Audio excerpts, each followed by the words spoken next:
Hey, it's our Realized Math Industry, and we are going to take a look at the law of cosines. So recently, we've been learning about the law of sines and ambiguous triangles. But what happens if we get a triangle that looks like this right over here?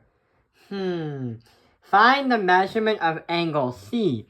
And the problem is, we have all the sides, but what we don't have is a missing angle. And that's going to be a problem. So what are we going to do? Well, the problem is this is not a right triangle, so it's very hard to understand what that angle is. So just like the law of sines, the law of cosines has a formula too. So right over here is the formula. So we have c squared equals a squared plus b squared minus 2ab, then multiplied by the cosine of your c value.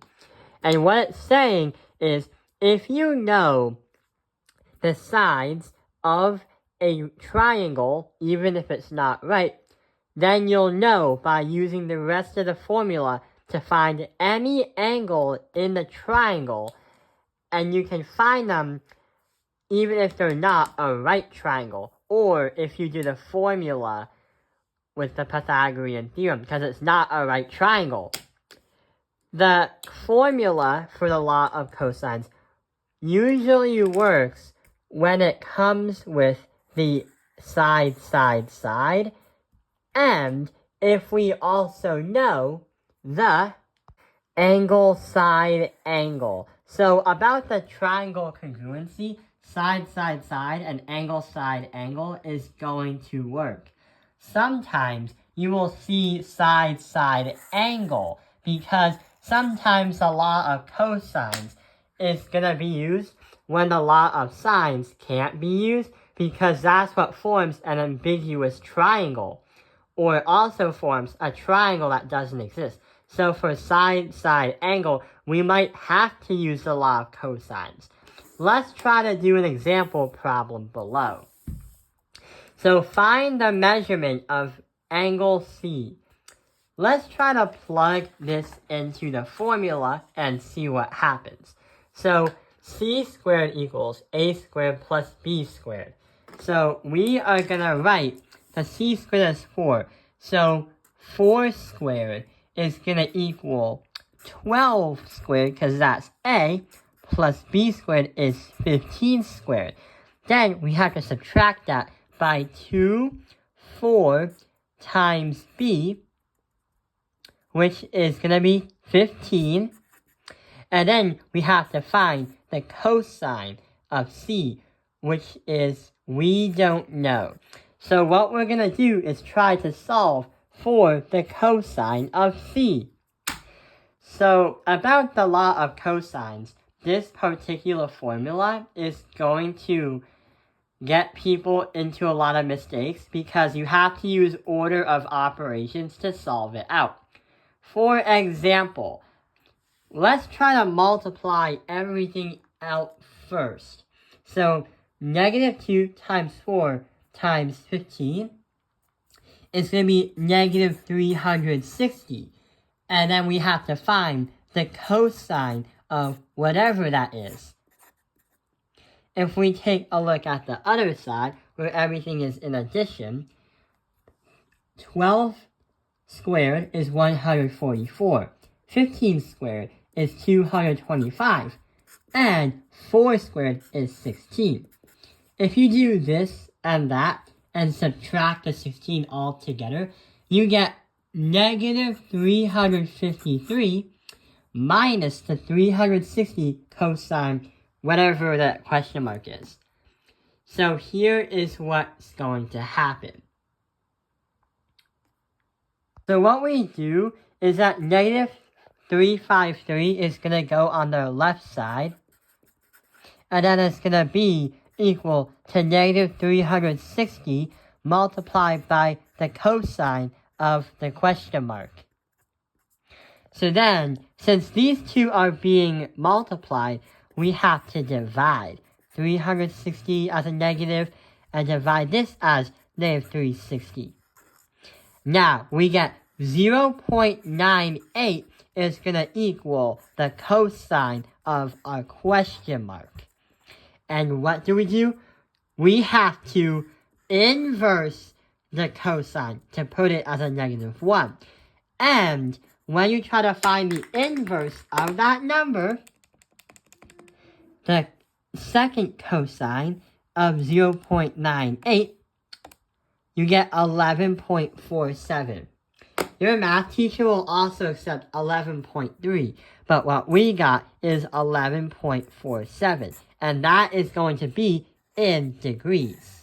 So that is going to happen when we use side, side, side, and that is 11.47 degrees in that question mark. Let's try to solve one more problem, but this time, let's see what type of triangle it is. So right over here is another triangle. So what we have to do is find the lowercase e right here. But if you notice that what's really funny is we have a side, side, angle, triangle. And this is a rare case where we have to use side, side, angle because the law of sines is not going to work. So we have no choice, but we have to use the law of cosines. So let's get started. Going from the formula, c squared equals a squared plus b squared minus 2ab, then the cosine of c. What we have to do is not find the cosine of c because we do know the angle. We have to find what c is as a side length. So here's what happens. We have c squared is going to equal 28 squared plus 21 squared. And then we have to minus the 2ab, which is 28 and 21 being multiplied together. Then we have to do the cosine of 65 degrees, because that is going to be that right over here. So let's get started. What we're going to do is first find 65 degrees as a cosine, because that is going to be the first part of the order of operations. So 0.4226. So we're going to put right here 0.4226. Negative 2 times 28 times 21 is negative 1076. So negative 1076. But it's going to be multiplied with that. So 28 times 28, it's going to be 784. Then we have to add that by 21 times 21. Uh-oh. Seems like the calculator... Oh! So 21 times 21 is 441. So now what we gotta do is we gotta use order of operations again. We're gonna do 0.4226 and multiply that by 1176 as a negative. And you get an answer of right over here, negative 496.97. And that is going to be added along with these two numbers right here. 784 plus 441 is 1,225 minus the 496.97, and you get 728.03. So now here's what happened. Here's what happens. We did all the work on the right side, but now we have to find the c squared by putting it from the left side and transforming it to the right. So we have c squared, so what we have to do is square root this value here. So if we do the square root if we do the square root of 728.03, we get a side length of 26.98. 26.98 units, and that's going to represent the letter E. So in this case scenario for SSA, side angle, we get 26.98 units. And that is our final answer for the E value.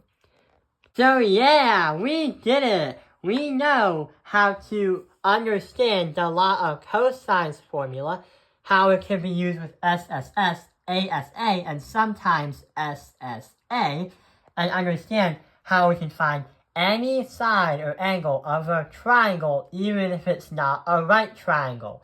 So we did it! I hope this video has helped you understand the law of cosines. Thank you for watching Top Life's Math Industry. Like and subscribe.